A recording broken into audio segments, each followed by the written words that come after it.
Баршаңызға қайырлы күн. Бағбан ханымның өсімдіктер әлемі каналына қош келдіңіздер. Компост деген сөзді көптен естіп жүрген боларсыздар. Компост деген не?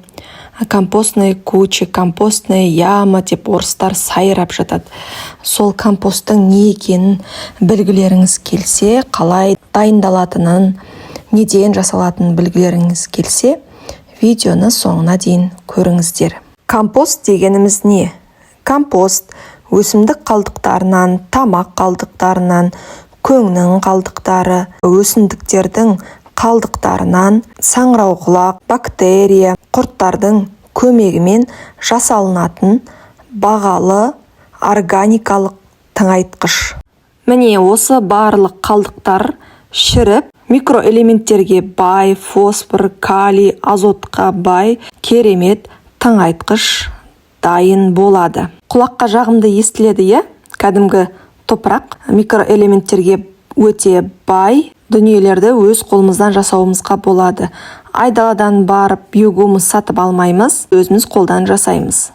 Бірақ бұл дүниені жасау барысында белгілі жасайтын шарттары бар, білу керек шарттар бар. Сол шарттарды сіздерге айта кетейін. Компостты жасау барысында екі түрлі жағдайда жасайды. Біріншісі компостты төбешік, яғни орысша компостный куча.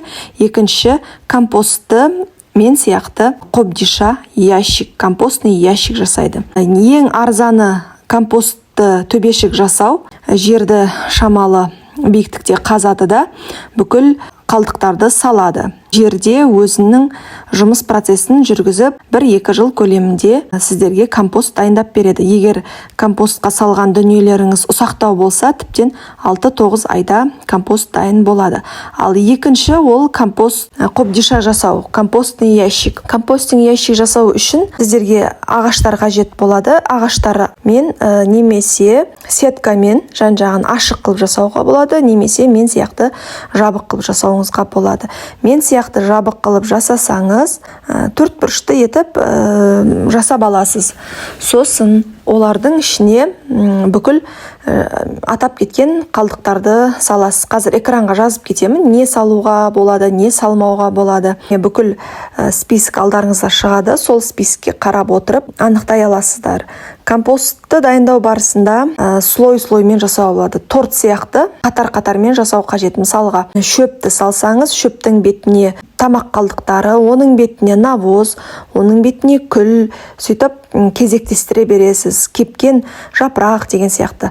Егер сіздер кезектестіріп салмайтын болсаңыз, бірден мысалға жапырақты да, тамақ қалдықтарында бірге салатын болсаңыз, ол кезде азот бір жағында, басқа микроорганизмдер бір жағында қалып қояды да, компост біркелкі деңгейде дайын болмайды.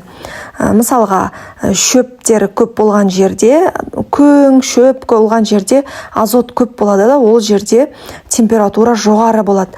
Ал тамақ қалдықтары болған жерде жаңағы шөптегідей температура болмайды. Бұл жерде дисбаланс болады. Компостты қатар-қатар слой-слоймен жасау ол өте маңызды. Компостты жасаған кезде ең алдымен жемістердің сабақтарын салуымызға болады.